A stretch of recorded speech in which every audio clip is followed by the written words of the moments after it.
Welcome to Wellness Made Easy with Wendy and Kirsten. Hi, I'm Wendy. After I graduated with my master's in wellness management, I started my own company, T2 Coaching, Health, Fitness, and Sport. And I'm Kirsten, an athlete, vegan, life coach, and girl mom, running a business focused on helping others create a life they love. We are here to explore all things wellness to help you become the person you've always wanted to be. So if that's why you're here, open your ears and your mind as we tackle the world of wellness together. Hi, everyone. Hi, Wendy. Hi, Kirsten. How are you? Good. How is your day going? Fast. When we record, it's 2:00 Eastern Standard Time, 12:00 Mountain Standard Time. I'm already, whenever I meet with you at 2, I'm like, God, where's the day gone? It's already 2:00. And even though that's like the middle of the day, I leave to coach the kids at 4. So I have 2 hours, and then I'm coaching the kids, and then I get home at 7:30, and I'm like, the day's done. Right. So Thursdays are usually, time goes by really fast because I'm more busy on Thursdays.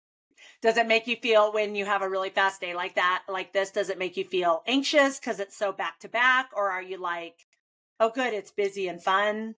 Both. Both, because it's busy because I meet my friend Anne in the mornings to run and ride. So, my mornings are spent training. Right. It just depends. I do an easy training day on Wednesdays. So yesterday's a light day. So I get more, work done, stuff I want to get done at home. And I'm not spending as much time with my mom because she's doing really well with her recovery. So I have the time, but sometimes I'm not feeling anxious, but sometimes I'm like, God, where'd the day go? Right. But I'm like, at least I'm doing something fun. It's nothing's bad about it. And I make sure I know I have tomorrow morning because I'm up at 5. I coach the kids at 5:30 in the morning. So I'm done coaching the kids at 7:30 in the morning. And then I don't have to do anything for the rest of the day, like be anywhere except taking my mom to physical therapy. But I have the day to do a little training in the morning and then come home and work and then go pick my mom up and then spend the rest of the day with her. It's always all good stuff. Yeah. Yeah, I do a lot better knowing when I have a really busy day, if I know the following day isn't as busy. Yes. That I could kind of like scrape up the remains of the stuff like the explosion in my house from Monday, Tuesday, Wednesday, knowing my Thursday isn't as busy, then it makes the busy days not as bad. Because if I had every day, like my Monday, Tuesday, Wednesday, if that was Monday through Friday, I would have to make some changes. Right. It's like training. Easy day, hard day, easy day, hard day. Yeah, you want to balance out your busyness with less busy days. Right. Exactly. And again, we're only as busy as we want to be. We fill up our days with things we want to be. When people used to tell me, I know you're so busy. And I'm like, you have no idea. Right. Of course I'm busy, but a lot of that busyness is my fun training stuff. Right. Is what you choose to be busy with. Right. And some of it, you in the past, like, we talked about it on the podcast. Some of it used to be all work and no play. But at least my work was with the kids or with personal training clients or as a health club manager. At least my work when I was working basically 5 a.m. to 9 p.m. was all over the place, flexible. Right. I wasn't at a desk job. I'd be here and there and there. I'd be all over Fort Collins meeting people, doing stuff. And it's just busy as we want to be. Yeah, exactly. So speaking of the things you love and the things you want to do in your life, what is your wellness win? My wellness win, I was trying to come up with a workout or a non-race wellness swim. Right. But I have to start off with this race I did. It was a 5K with 1,700 feet of elevation gain. I've always wanted to do it for years. I've lived in Georgia since 2016. So 9 years, probably the last 5, 6, 7 years when I heard about it, but I always was coaching a swim meet. And the reason I want to do it, not that I trained for it, but because I trained up Kennesaw Mountain, which is 1.5 miles with 500 feet of elevation gain. And I'm an uphill runner. I'm like, oh my God, what a cool concept. You run 3.1 miles and then you're at the highest peak in Georgia, Brasstown Bald. I want to go to the highest peak in Georgia because I used to live in Colorado, so it's like, I want to go to elevation. So I signed up for this race. I didn't register until Wednesday. It was the last day to register. And, like on Friday night, Yeah, it was a Saturday race. On Friday night, I'm like, the weather's not that great. I'm really tired. I really want to sleep in. Do I really want to wake up at 4 a.m? Because I had to leave at 4:30 because it's a 2-hour drive to do a 5K. And I'm like, well, of course you do. This is an opportunity. Take advantage of it because you might not ever have to get this opportunity again. So Don and I woke up at 4. We were in the car by 4:30. We drove 2 hours and it was crappy weather. It was overcast. It was so foggy. You couldn't really see anything. And again, this at the top of Brasstown Bald, this panoramic view is the most amazing view I've ever seen. We didn't get to see that. But what I did get to do is we got to park. I jogged down. I did a 5K downhill was my warm up. And then I had to go uphill, which I love to do. So it wasn't just a 5K. At least I got a good 10K out of the deal. Right. And I was really strong and I ended up winning the female, again, not that many participants, but I checked it off. Don't need to do it again. Like I'm satisfied. I just wanted to feel, what does it feel like to run 1,700 gain in 3 miles? I can do it, but what is that going to be like? And so it was cool. In the end, it was cool. And I don't know, I did have a headache and I'm like, I think I had a headache a little bit because of the elevation a little bit, but exertion, I'm 52 years old. I was exerting myself a completely max effort uphill. And I'm satisfied. And it was a wellness win because I didn't back out. I did it. I checked it off. I'm done with it. Let's move on to something else. Right. That's awesome. And everything you just mentioned in that whole wellness win, we've talked about pieces and parts of that on other episodes of our podcast about like the things we don't really want to do, but then we do them and they were worthwhile, and just, to take some chances, even if it is uncomfortable to wake up early in the morning. And, you talk about you love the training and the process, but you don't really love the racing. But you always also say, would I be sad if I woke up tomorrow and the day went by and I was like, I didn't do it? I would have. And I weigh those in my mind. I'm like, are you going to be disappointed if you decide to sleep in, which will feel amazing, but are you going to be disappointed that you're not there because you might not ever have an opportunity? I could go do it in training, but it's different. It is different. Good job. So it was great. And then we drove home and I was glad Dawn was with me. And then we drove home and I took like an hour and a half nap. It was amazing. Yeah, perfect.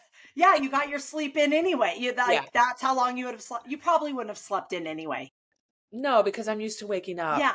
4:30. So you might as well get up and do it. So yeah, it was all good. Awesome. Well, my wellness win is, I had mentioned the first half of my week was really, really busy. And normally I'm kind of ready for that busy because my weekends typically, even though they're busy, they're not like crazy, but this past weekend was crazy because Cora's best friend had a birthday party. I had a swim meet, and Sunday we had our swim team parent meeting for the whole summer with swimsuit try on. So that was like a 5-hour thing with like setup and tear down and stuff like that. So I started the week really overwhelmed. And throughout the day, like the day before, I was looking at my schedule, just like feeling really anxious. And each day I found something that I could either change or take out. And, normally I wouldn't have done that because a couple of them were things I already committed to, but they weren't things that I had to do. Or one of the things kind of inconvenienced somebody else because I changed something at the last minute. They didn't say it was inconvenience. I feel like it is, but that's not for me to decide. If somebody else, they didn't mention anything about it. But just the fact that I took things off my plate that some of them I felt like I should keep on because I already said I would do it. Yeah. The fact that I took it off to give myself a breather and a little wiggle room and some peace of mind was really a huge wellness win for me. Yeah. That is a huge wellness win for anyone, but especially for you. Yeah.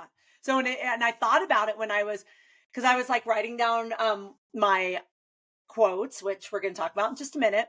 And I was like, yeah, they're all kind of like, even though we have different categories, they all kind of are along the same theme. And my theme in my life is, I want to feel more peace of mind. I want to feel more calm and serene. And I don't mind being busy and doing a lot. I enjoy that, but I want to, like we talked about a minute ago, I want to balance it with some feeling of not, it's kind of control, but not in a controlling way. Like, I just want to feel like it's my time in my life and I get to make the decisions based on what's best for me and my family, not what's best for other people. Right. So yeah. So that kind of segues us in, because I kind of mentioned what we're going to talk about today. Wendy and I both love quotes, and they keep us grounded. They help inspire us. They help motivate us. We share them a lot. In her group, she shares them a lot. In my group, I share them a lot, in hopes that it will resonate with somebody and help that person maybe get past an obstacle they have in their life, or get through a hard time, or give them a little bit of hope when things are looking a little bleak, because I know that's what they do for me. And so whenever I see something that I resonate with, even if it's just in that moment or just for something that's going on in my life right now or today, I'll post it, and no fail, somebody will be like, I needed this today. Mm-hmm. And so that's why I love them. And I know, Wendy, you post them a lot as well. So we decided to share some of our favorite quotes and why they're important to us, and maybe some takeaways, like what you can, I mean, it's kind of open to interpretation, a lot of the quotes. So, but hopefully inspire you to take a look at some of these quotes and see what they mean to you, and give you something that maybe you're looking for today, or needed to hear today. I love it. And even though I kind of sent you categories, some of my quotes, I don't even know if they fit in a certain category, but I picked mine based on your categories. So I'm expecting you to uphold your categories. I will, as best I can. Well, I had I went through and I just grabbed 10 of my favorite quotes. Uh-huh. And then I was Wendy and I have no idea what our what each other's favorite quotes are going to be. But I said, do you want to do categories just to organize it better? And she's like, sure. And I said, give me your categories of some of your quotes. So she gave me 4 categories. So I picked one quote for each category. Awesome. I just have I have a lot of quotes in some categories, but some of them, I have 4 quotes that kind of all mean the same thing. Okay. So pick one. I'm going to say all 4 of them, but they all mean the same thing. Okay. You go first. I picked 4. I picked 4 to keep it kind of short. My daughter has a concert, a concert at school. It's their theme is Ladies of the 80s, which I go, what are you singing? She's like, I don't know. But I'm excited to go, but it's right after this, so I have to zip out. So end of the year. So let's jump in. Our first category is mindset and motivation. So this is the category I think people use quotes for the most, I feel like, because people always like if you search motivational quotes, you would get a billion options. There's right. I think people seek out quotes to help motivate or inspire them. So I really like this category, mindset and motivation. So you go first, Wendy. Well, in my mindset and motivation, it always has to do with sport, and it's things I tell my athletes. I don't have necessarily the author of these quotes. Oh, I don't have the author of any of my quotes. So. Yeah, and some quotes some quotes that I have under my You're I made them up. Are sometimes just quotes that I say. Yeah. So I'm just gonna read off a bunch of these because they all kind of mean the same thing. Because again, as a coach, as an athlete, it's all about your mindset and how mentally strong you are to get to that finish line. Right. So something like, I don't stop when I'm tired. I stop when I'm done. It always seems impossible until it's done. If you get tired, learn to rest, not quit. The race always hurts. Expect it to hurt. You train so you can tolerate the hurt. Every workout is an opportunity to learn to deal with discomfort. We don't rise to the level of our expectations. We fall to the level of our training. There are no hacks. There are no shortcuts. You put in the work, you get the results. Yeah, the race always hurts. I have that one saved, and I always come back to that on race day. Just a reminder that you're not training so that the race is easy. You're training so that you can crush the race, and it's going to be hard. Right. You got to learn, if you want to get out of your comfort zone while you race, you get out of your comfort zone in training, so you know what it feels like. Yeah, exactly. And are those all quotes that you would say that you live by in your training, racing life? Yeah. Yeah, I can't imagine that either of us would like a quote that we didn't live by. No, and there, the whole, like, if you get tired, learn to rest, not quit. That, every time I experience that in a race or in a training session, like, I know, and I tell I have that going through my mind. I'm like, oh, this is a perfect opportunity. When you get tired, learn to rest, not quit. Slow down. Yeah, Don't slow quit. down. Walk. So if you're you can running, walk. Did you know you guys can walk during a marathon? right. So I think that's really important, and it's not a big deal. When if you quit an event, a race, it's going to hurt. No matter how good it feels in the moment, it may feel in the moment to quit and stop and be done. When you wake up the next morning, the knowledge that you quit instead of walk to the finish line is going to hurt mentally and physically more than how you felt at the moment. Yeah, exactly. I agree. So mine that I picked for mindset and motivation is kind of my underlying theme that drives everything I do. Mm-hmm. And it is: the journey of 1,000 miles begins with one step. Nice. So it's like, and Wendy and I talk about this all the time, as baby steps. My coaching business is progressive evolution, which to me means where you're progressing and evolving just little by little, bit by bit. Take one step, do one action, eat one vegetable, simplify it to the teeniest, tiniest action that will move you in the right direction. And then just repeat that, and boom, you made it. Yeah, that's a good one. So, all right. Health and wellness. Health and wellness. You're like, was that a category? Wendy, these are categories you gave me. I know. And I'm trying to find them in my notes because I have that category in my notes. You're like, Kirsten, I don't even know what you're talking about. Here we go. Yeah. Wellness isn't just about working out. It's about tuning in. So again, when I got my master's degree in wellness management, I didn't really even know what wellness was. I thought it was stress management because I did a stress management class, but it's about the holistic way. It's holistic. The way you eat, the way you sleep, the way you work out, strength train, endurance train, train your body and mind. It's just everything you do in life has to do with wellness. So just don't, you don't want to think of wellness as about working out. Yeah. Take care of your body. It's the only place you have to live. That's a big one. And I've been actually seeing that a lot lately on social media.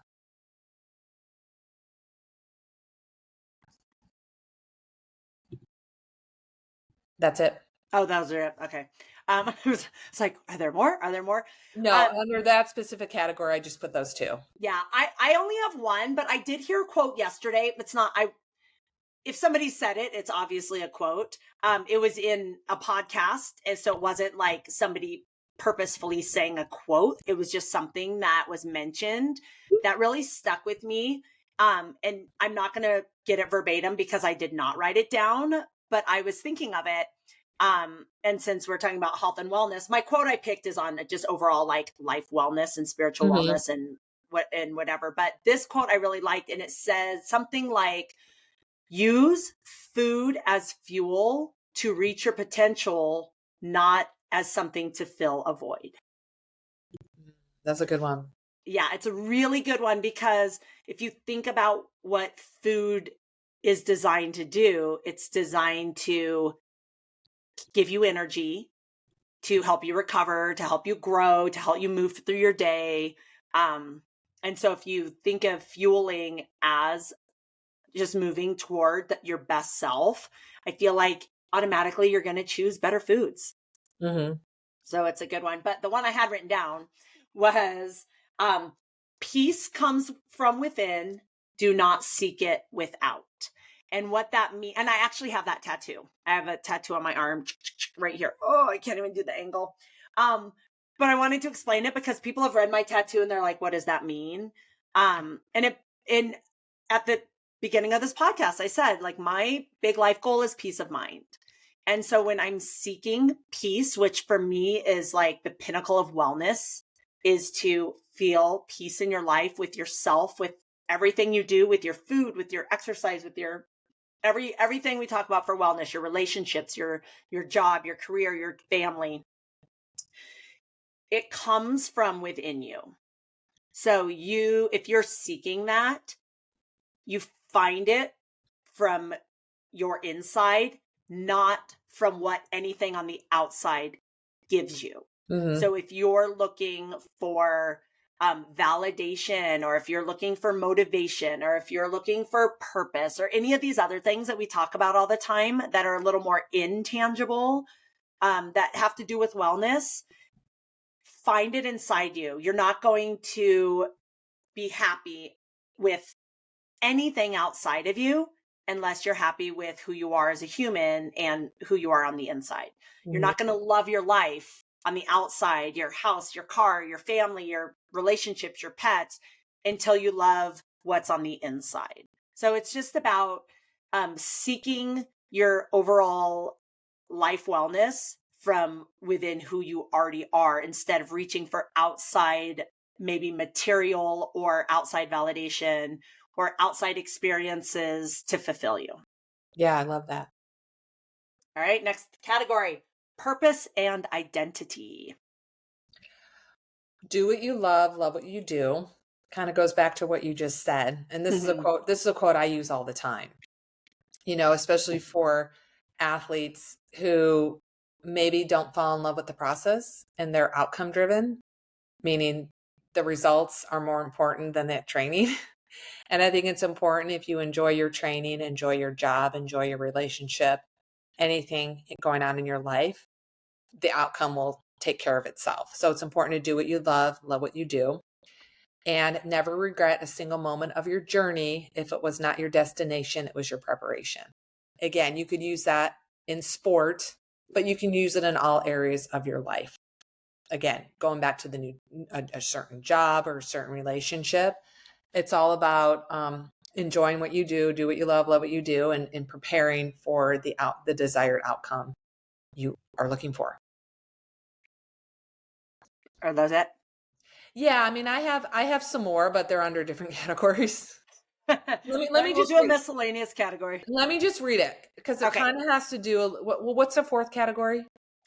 Discipline and consistency. Okay, I'll save mine. Go ahead. You're like, that fits that category better. Well, if Wendy and I didn't have categories, we would sit here and we could make this podcast like 6 hours long, just talking about all the quotes we love. So we were trying to like put it in a box. So purpose and identity. This one to me is like life goals. When you see a quote and you're like, oh, that's like life goals. That's what I'm striving for. So mine is, you are under no obligation to be the same person you were a year, a month, or even 15 minutes ago. You have the right to grow. No apologies. And I love this because I feel like this is really hard for me. And the women I've talked to in my life, it's harder for women than men to change their mind. Even you could decide in an instant that you want to be a whole nother person. You can make that decision and start living your life completely different. And it's okay. Mm-hmm. And I think that sometimes we have a hard time with that. And this kind of goes back to what my wellness win, because two of the things that I changed in those 5 days that I was going crazy did affect somebody else. They weren't just like, oh, I'm going to shorten my workout from an hour to 30 minutes to give me 30 extra minutes. They were things that affected somebody else that I decided in, a little growth journey I'm having right now, that it wasn't as important to me. Mm-hmm. And it was really hard for me to reach out to this person and tell them that, because I felt like I needed to apologize for my part in this isn't the direction I'm going anymore. Mm-hmm. And it was hard for me to not just do it anyway, because I'm like, I already had it scheduled. I might as well just do it. And I'm like, no, this isn't who I am anymore. This isn't the direction I'm going. This isn't important to me anymore. And to honor that, I feel like is really, really hard for me. And I feel like it would be hard for everybody, but I can't say that because I don't know how everyone feels about this. But people I've talked to have a hard time letting people know that they've changed or they've grown or they're not into this a sport anymore, or they changed their goal or they changed their mind. And even if it was something you just decided 15 minutes ago, you don't have to apologize for wanting to do something different or becoming a different person or growing or changing at all. And you don't have to explain why you changed your mind. I notice a lot in life, people will start out by giving this explanation of why something happened or didn't happen, or having to change things. Like, for example, I want to tell my manager that I'm going to be an hour late to coach next Tuesday. I don't have to explain to her why. I just have to say, hey, can you cover for me? I'm going to be an hour late. Whereas most people would go off and say, blah, blah, blah, blah, blah, blah, blah, blah, blah, blah, blah, blah, blah. I'm going to be an hour late. Yeah. So again, it's just like, you don't always have to explain the reason you're choosing to do something or not to do something. You just have to just communicate it and try to be, short and just acknowledge what's going on, but don't make it, but just say what you want to say. Right. That's my point. Say what you want to say. Don't matter the reason you're doing it. Just say what you want to say. I think is really important. I am horrible at that. Mm-hmm. Like somebody will say like, oh, can you cover my class? And instead of saying, oh, no, sorry, I can't, or no, thank you, or no, I'm busy, I'm like, oh, I'm so sorry. I would totally love to. And normally I'm not doing anything on Tuesday morning, but today I already have an appointment with the gynecologist. Like I literally will like, and it's funny because this happened to me this morning because they needed a class covered at the gym. And I text back, and at first I put, no, I'm not available. Cause they were like, is there any way you can teach blah, blah, blah. And I was like, no, I'm not available. And I thought of this exactly what you just said. I was like, I should just send the text and practice this. And I couldn't do it. I was like, no, I have this, and that wouldn't give me enough time to get like, I'm like, Kurt, so that's what I'm saying. This quote I just read, it's hard. It's really hard for me. That's why when before I read it, I said, this is a life goal of mine to be able to, like Wendy said, just say, no, sorry, or no, thank you. Because even if I was available, I don't have to do it. Right. And so I could have just said like, no, thank you. Like, thanks for offering it to me, but no, thank you. Instead of like, no, I can't. I want to get better at this. And again, another example is if my kids are late to practice, sometimes they'll go out this explanation of why they're late. Sometimes they're just late and they don't say anything. So I tell them, I go, why are you late? They're like, why do you want to know? And I'm like, well, yesterday you were late and you blabbed about why you were late. Today you're just kind of casually walking in and not saying why you're late. And again, when they do start telling me the story, I'm like, okay, don't stop talking, get in the water, like you're late. It doesn't matter why. I'm not, sometimes if you're sick or injured, blah, blah, blah. But if it's just traffic, right. Like that's fine. Just shut up and get it. Right. Type of thing. Say what you mean. Right. As we were talking, another quote I thought about that kind of has to do with this is accept where you are to get with where you want to go. Seeing clearly, accepting, and starting where you are. I think that's important. Again, as an athlete, start with your fitness level, not someone else's fitness level. Build, adapt, and strive for your goal, not someone else's goal. And then anything that has to do with, again, work, and I always go back to work and relationships. Right. Accept with where you are, and set that path to where you want to go. And this is my favorite quote. I just have to say it now.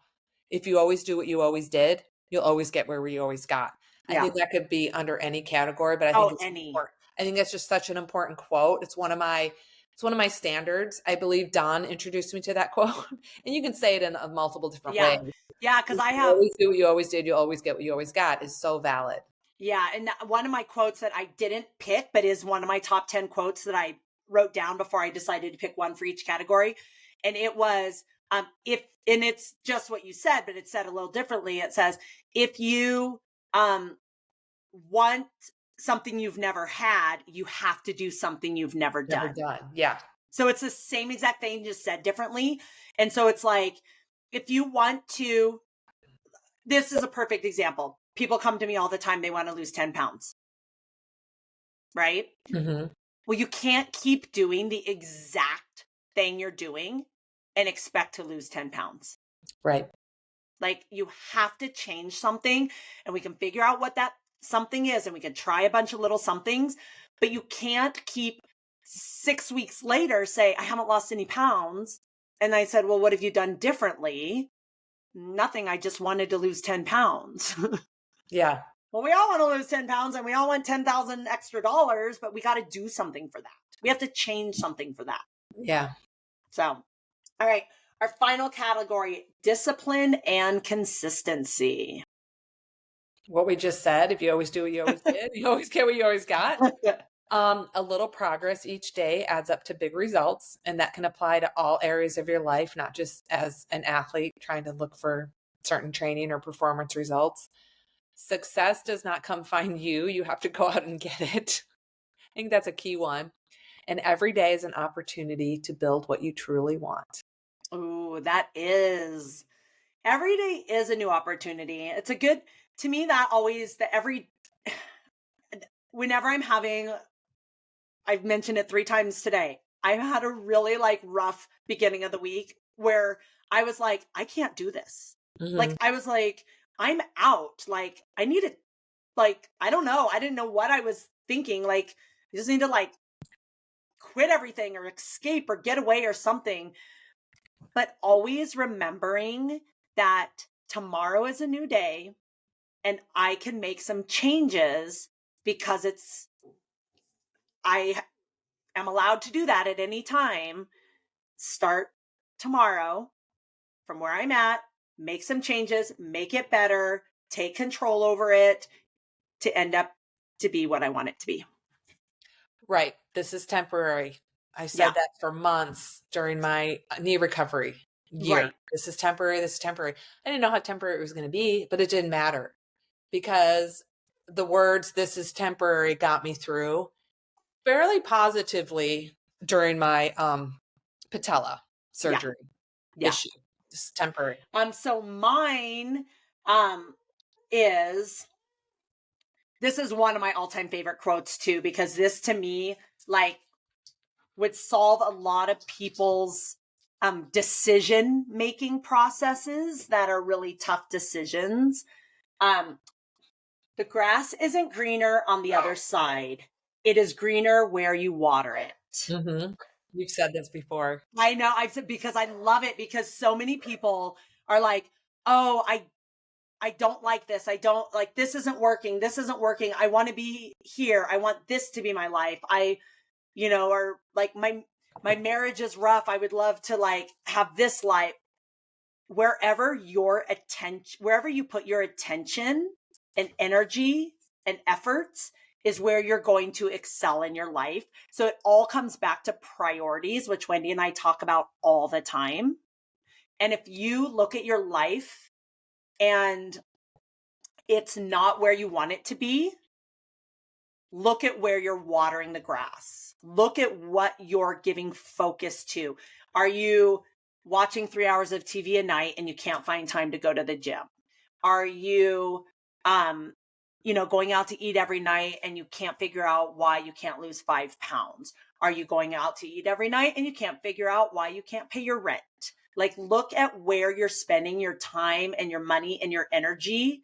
And if it's not where you want it to be, if your priorities aren't showing up as results in your life, then you're probably not putting the attention on those things that you are calling priorities. Mm-hmm. So I think that's a great one. I know that one is so, to me, that's so huge. And again, that's why Wendy and I wanted to share these quotes.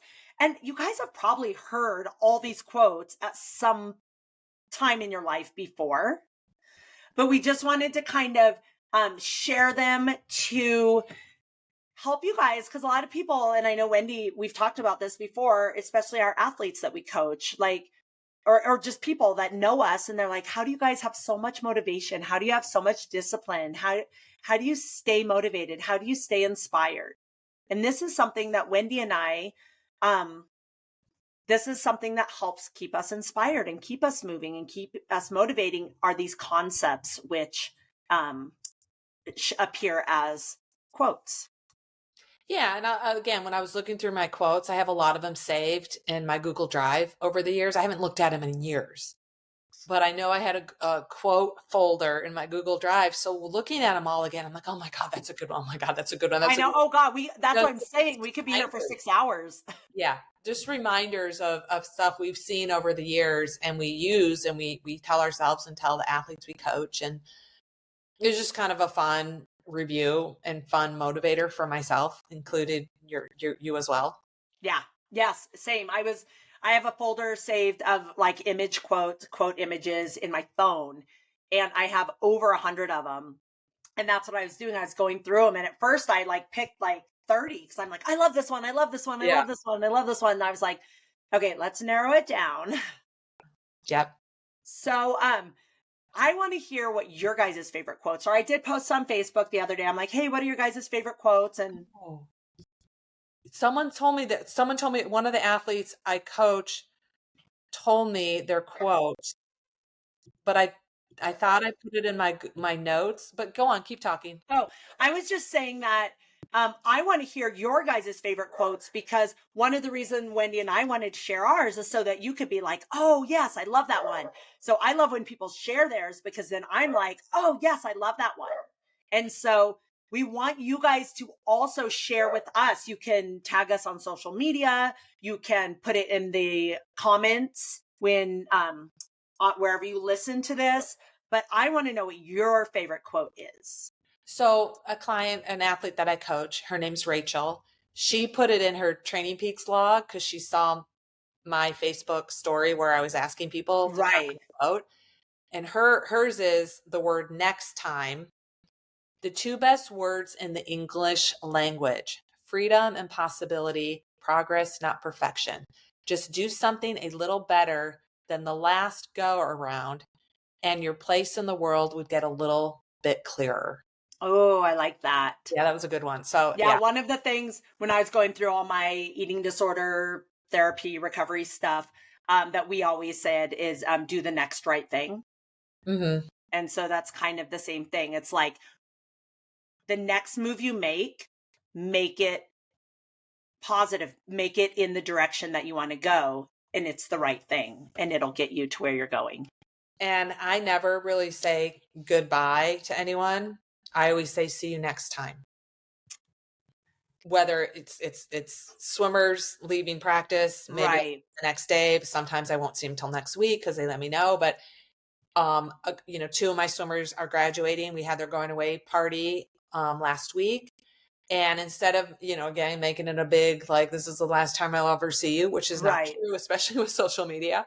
It's like, all right, great, spending the last 5 years together. See you next time. Yeah. Make it like positive, not like any sadness or whatever. Because if we want to see each other again, we'll make it a priority to see each other next time, whenever next time will be. Right. Yes, I 100% agree. So yeah, next time, two great words. Yes, I love it. So what are you most excited about coming up for this next week? Well, this weekend we have our first long course swim meet at I Georgia. love long course. And the kids are really excited. Some of my most of my gold and silver swimmers are going. I recruited everyone for this first. It's called the long course kickoff because it is at Georgia Tech. Georgia Tech is where the 1996 Olympics were held. And so for swimmers who haven't swam at that facility, it's kind of cool to go to that, famous facility. But long course, 50-meter pool, they're going to be dying. And we have at Lifetime, we have an outside pool as well as most every Lifetime does. And that long course section of the outside pool is roughly 40 meters. So nice. we've been swimming in the outside pool because it's not open to the public yet. So our outdoor pool is open to 18 and above, but I can go out with my swimmers. And we have been swimming in this 40-meter pool to get them acclimated to what 50 meters is. Oh my gosh. And so I think long course is really fun. As a swimmer, I love long course. And so I'm excited for my swimmers to experience that opportunity at the first swim meet of the year. Yeah, I love long course, but it is when you've been swimming short course and then you go do an event like even like a 200 IM where you don't have that extra little like push off on the wall. For butterfly. For any of the strokes, I you're know. like even, and I love breaststroke, but to not get that pull out like halfway, I'm like, it's like 3 times more stroke count instead of just double stroke count. And for me, I never had good underwaters. So me, it's perfect. It was perfect for me because I have that advantage of I wasn't good at underwater streamline kick, dolphin kick at all. I just push off the wall and get to the surface and start swimming as fast as I can. So long course to me is always a benefit to not have those walls as advantages. I have a swimmer who just excelled so much underwater that short course was definitely a highlight for her. And I'm a distance swimmer, so it's always really long. I remember living in Fort Collins when we would change to long course at Epic. Right. It was so awesome, but it was so long. I know. We have a pool here in Boulder called Scott Carpenter, and it's open. They usually open before Memorial Day and usually stay later after Labor Day for lap swimming. And Monday through Thursday, it's long course all day. And it's an outdoor pool. Yeah. And so I love just doing like long pull sets. Sculling 50 meters is so much different in long course than sculling like a 50-meter short course or 50-yard short course. And your arms are like, this is awesome. Yeah. So I'm excited for, my friend Kat and I were just talking about how excited we are for Scott Carpenter to open. They usually open like mid-May. So in just a couple weeks. Yeah. And I grew up in an outdoor long course pool as an age group swimmer. So you're like, just this is heavenly. Yeah. Yeah. I listened to this podcast one time and they were talking, it was a swimming podcast, and they were talking about how the pools that people grew up in, they always wished like they had a different pool because they just had that pool. So like they were talking to all these like people in other countries that were like, this one swim team, they grew up in a long course pool. Like it was always long course. And they're like, oh my gosh, I would give anything for a short course pool because it's long course. And the people in the short course pools are like, oh, I'd give anything to swim in a long course pool. So it's the grass is always greener thing. Yeah. I'm most excited about, I leave in a week to go to St. George for my race, the 70.3 in St. George. And the race isn't until, the race is like 9 days away. So it's not the race this upcoming week, but I am leaving. I drive every year with my friend Ashley, and I'm just excited to go there, be there, get ready to race, and enjoy being in St. George and enjoy the trip and enjoy my little vacay. And it's the last year. Yep. Last year of St. George. So yeah, that's epic. I know, totally epic. And I was there the first year they did a race in St. George. So it spanned, that was in 2010. So I've been almost every year other than broke my collarbone one year. I was super pregnant one year, as in the race was in May. I had Cora in June. But then before she was 1 year old, I went back and did it. So I'm excited. Well, speaking of, I know you got to go, but Kona. Yes. Men and women are back in Kona in 2026, one-day event. Should be interesting. I like the idea. So I'm really, really grateful. I was able in my Ironman career, since I'm no longer doing full distance Ironmans, to experience both a mixed race and an all women's race. Mm-hmm. So I'm really glad I got to experience both. It's hard for me to like make a stand on things because I can definitely see both sides, but I do think that if they're allowing 3,000 people in now, it shouldn't be strictly proportional to the people entering the race as it was before. Right. Since women only typically are maybe at the most 25%. Mm-hmm. I would love to see it be a little more equal. I mean, I know that's not what the plan is, but that's what I was sad about when I just thought it was neat the years that it's been all women, that a lot of women who maybe wouldn't have been able to qualify before got to go experience it. Right. And I see that view. And then me being old school, the first Ironman I did in 1997, the maximum participation rate was 1,500 athletes. Yes. So it's definitely grown over the years. And I think the Ironman it's a world championship event, should be in Kona all the time. 100%. That's just the original way it was meant to be. You know, and I've experienced it so many times, so many different, different courses actually. And so I'm glad it's going back to Kona for sure. I'm fine with men and women being all in one day because I'm old school. That's kind of how I started it. And that's how it's always been for me, which is different for women who went for the first time when it was a women's only race. That's the only thing they know. I do agree that I hope it's a little bit more equal slot allotment where women have more, which they, no, not necessarily. Because if there's 200 men in a race, then maybe the men have 10 slots.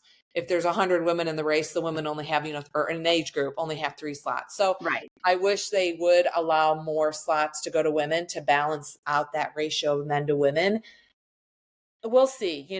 I'm surprised they're making that change May or end of April, May for 2026, because people already have their race schedule. And I believe 2023 is a women's back in Kona. Yeah. So when people who did their race schedule for 2025 are probably like, oh, I don't want to qualify for women. If a female made their race schedule for 2025, they're thinking, well, I don't want to qualify for Nice, so I'm not going to do a qualifying race. Well, now if they did a qualifying race in 2025, they do have an opportunity to qualify for Kona 2026, not Kona 2027. So I'm just surprised at the timing of everything, and that they didn't say, all right, in 2027, everyone goes back to Kona. I'm surprised they're doing it in 2026. Because I mean, some drawbacks from that. When they split it at the last minute too. They did. And many people had already actually paid for airfare, Airbnbs, hotel. So that was a big, I forgot that actually happened. That was kind of disaster too, especially couples who wanted to go together, or, teams that wanted to go together. So that was a big thing too. Yeah, I forgot. That was probably worse. That was worse, for sure. Right. But anyway, I'd like to go back just as a coach, volunteer, Sherpa. I just want to go back to the Big Island and be there during Ironman week, but I don't want to race it. Yeah, I don't want to race it. It's so funny though, because when they do an announcement like this for a split second, I'm like, maybe I'll do another Ironman and try to go back, but I don't want to. I do not want to do any full distance Ironmans. Training for St. George was heavenly. I would do a 3-hour bike ride, and I'm like, that's all I have to do. You know what? And that's true. I have thoughts of wanting to go back to Kona, and then I think of expenses. I'm like, I'm struggling just to take a weekend in the Northern Georgia mountains to do a race. Like my race in Brasstown Bald was 2 hours away. In the past, and my 50K before that was an hour and a half away. In the past, I would have gotten a place to stay the night before the race. But I'm like, I don't even want to invest in money to do that anymore. Right. Little Right. Kona. So Kona would have to be an athlete that I coach to say, I want you to go to Kona with me as my coach. I'll pay your way. Yeah, And I'd be exactly. like, sign me up. Hey, let's put that out there. If any of you guys want an amazing coach to coach you all the way to Kona and be there with you, then contact me or Wendy. We're open to it. We're open to it. Good. We are open to it. Hello, universe. Here's what I want. All right. Well, I am super glad that we got to chit chat today. And you had mentioned something when we were talking about quotes with, when you were saying the goodbye, like it's not goodbye. I'm going to see you again. And I just love, this is our 20th episode. 21st. Nice. Good. I'm glad you 20th. always remind me, because sometimes when I post stuff out there, I'm like, I don't know, maybe it was 17 or maybe it was episode 18. It's our 20th episode. And our very first episode, I drew an angel card to like give us a word for the year. And it was delight. And I actually have it hanging right above my computer because I have a little like bulletin board up here. And it was delight. And that's what I feel when I get on here and see you and chit chat with you and talk to all of you guys and hear you say something like, oh, I listened to your podcast and this part really resonated with me, or this part was really helpful. It brings me a lot of joy. And so the delight is the perfect way to describe it. So I really appreciate you, Wendy, and that we take the time to do this together. And then all of you guys who take the time to listen, that makes it's like icing on the cake. Like I would love to do this if not a single person listened. I know, exactly. So like, I don't really care. Like every once in a while I'm like 20 people listen and I get all excited, but I would, when you always hear people say like, what would you do for a job? Or what would you, like, if money wasn't a thing, like if you needed no money, would you still do your job that you're doing? Or if you got nothing out of it, would you still be doing this thing? So like training for a triathlon and training for multi-sport, would I still do it? Of course.